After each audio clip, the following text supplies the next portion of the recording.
So, what happens when a beloved celebrity dies under really suspicious circumstances, and the official story, well, it just doesn't add up?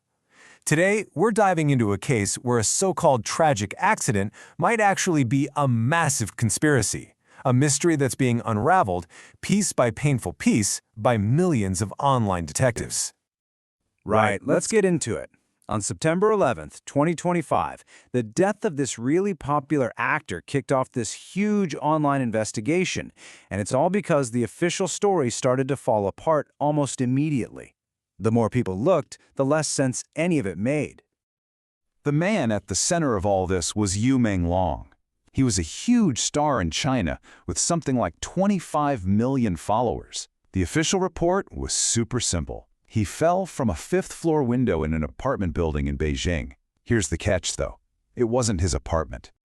And get this, in just 12 hours, the authorities had their conclusion. No foul play, just a drunken accident. Case closed. But for his millions of fans and this growing army of online sleuths, this rush to just shut it all down, it only made them shout their questions even louder. You know, the scene itself just felt wrong. The window he supposedly fell from was about waist high, and it was covered by a mesh screen. I mean, how do you accidentally fall through that? And why on earth was such a high-profile case wrapped up in less than a day? So the first real cracks in the official story actually came from people who were supposedly with you that night. A film director and a billionaire widow tried to post an alibi online to clear their names. And well, it only made things so much worse. Okay, so Director Cheng posted this WeChat conversation with his friend Tao Hong, right? It was meant to show they were having dinner somewhere else. But then Tao Hong posted her version, and this is where it gets really interesting. Cheng's screenshot is missing one single crucial line he sent, "I'm dealing with something." Why would you delete that one message? And from there, their story just completely unraveled. The more proof they posted, the more holes people found. Netizens noticed the text formatting in the screenshots was all wrong. The restaurant receipt they produced a month later looked suspiciously perfect, like it had never been touched. And the phone interfaces didn't even match. WeChat screenshots from an iPhone, but a bank statement from an Android. It was a mess. Nothing added up.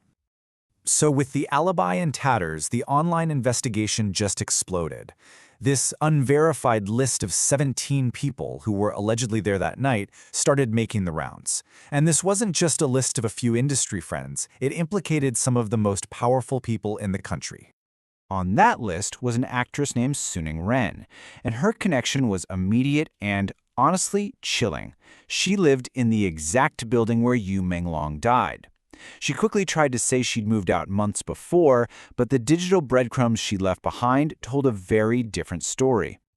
A month before Yu's death, Ren posted a live photo. You know, one of those short little video clips that an iPhone takes. It was just a picture of her food, but it's the audio in the background that got everyone's attention. A voice, clear as day, says, "He's still resisting." She later claimed it was just a friend complaining about her husband, but yeah, nobody was buying it. Another huge name on the list was a famous pop star and a former castmate of Menglong's. These two had kind of risen to fame together, and everyone thought they were good friends. But a really disturbing piece of audio suggested a much darker relationship. This unverified audio clip started circulating, and it featured a voice that sounded identical to the singer's. The sheer venom in the tone, the violent words, it was just shocking. It painted a picture of torture, not friendship. Now, its authenticity is totally unconfirmed, but it added this terrifying new layer to all the theories that were flying around. But perhaps the most powerful figure implicated is a guy named Shinchi. He's described as a political nepo baby with this immense, almost untraceable influence, and his connection to Menglong was just bizarre.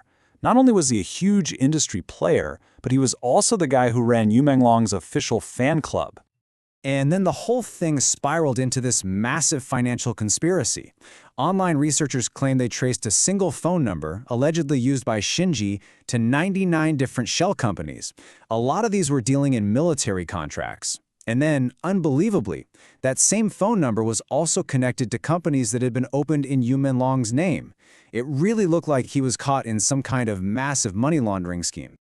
All of this built up into this absolutely horrifying theory that Menglong hadn't just died that night. He had actually been held captive for weeks. People started combing through his last public appearances, and they found bruises. They saw him seem to mouth "Save me" in a live stream. They even found what they believed was a hidden message in a poem he wrote. It really seemed like he was sending out these desperate signals for help that nobody understood until it was way too late. As these explosive theories spread like wildfire across the Chinese internet, the state's response wasn't to investigate any of it. No, it was to enforce total, absolute silence. The digital walls went straight up. The government's censorship machine just went into overdrive. Any and all discussion was shut down. They banned his nickname, Little Fish, which, incredibly, led to actual fishermen having their accounts suspended for trying to sell their products. They banned the name of his fan club, Lemon. The censorship became so broad and so bizarre, it was almost comical, if the subject wasn't so incredibly grim. When the police finally did release a statement, it wasn't about finding a killer. It was about punishing citizens for daring to talk about it. They announced the arrest of 3 people for spreading rumors online. Rumors that were only spreading because the official story seemed so completely unbelievable. The scale of the public disconnect here was just staggering.